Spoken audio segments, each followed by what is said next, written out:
Hey everyone, it's Taj Prabhara here, the founder of 56 Creations. Welcome to the first edition of Reflections from the Road.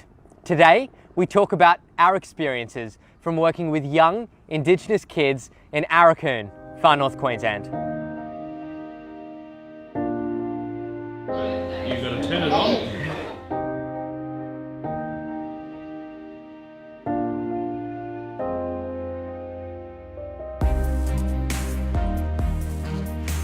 These are Reflections from the Road.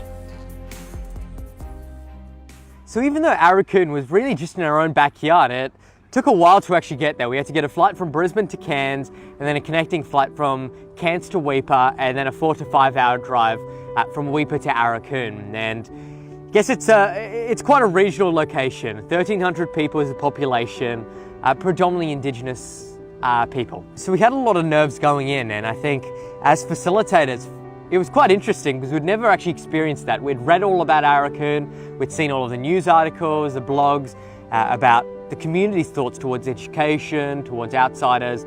And I think we were a tad fearful to some extent. But we thought, hey, you know what? These kids don't have the opportunity. And we thought it was so important. So important for outside people like us, educators from other regions to come and educate their kids, to show them the opportunities available to them. So we got to Aurukun State School for day one, and I guess the opening group was very excited, I think you could say. They were very energized. And I guess in turn, while they had huge amounts of excitement, for us as facilitators, managing that sort of class for the very first time was quite interesting because we'd never ever done that before.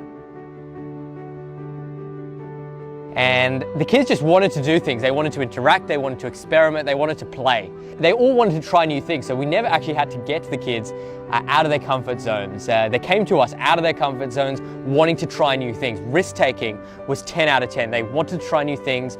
In that sense, they were absolutely awesome. For us as facilitators, it was a fascinating experience. Teaching a class where every kid wanted to participate, I think it was a very rewarding experience in the sense that we probably learned more than the kids. The kids had a great time. They had an absolutely wonderful time, but we learned so much about teaching a group of excited kids.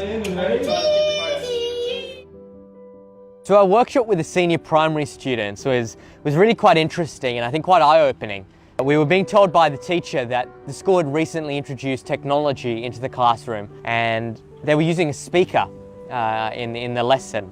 And one of the senior primary students asked, put his hand up and said, "How did you fit a teacher in there?"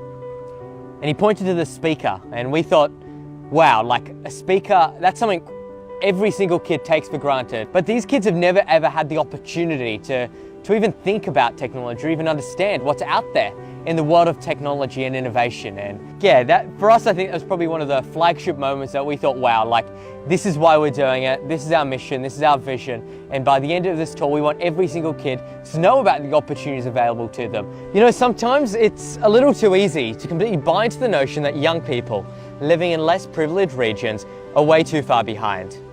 While there may be some element of truth in that, it's also worth considering what these kids can achieve if placed in a proper learning environment, if given the same opportunities to explore themselves, or if provided the right tools to maximize their curiosity. Because the one thing we've discovered from being with these young people is they're no less smarter, no less curious, and no less capable of learning. I think there's so much we can do as an Australian ecosystem to help the young people in these regional communities, to show them that, hey, they do have the mindset, they do have the capability to have a positive impact.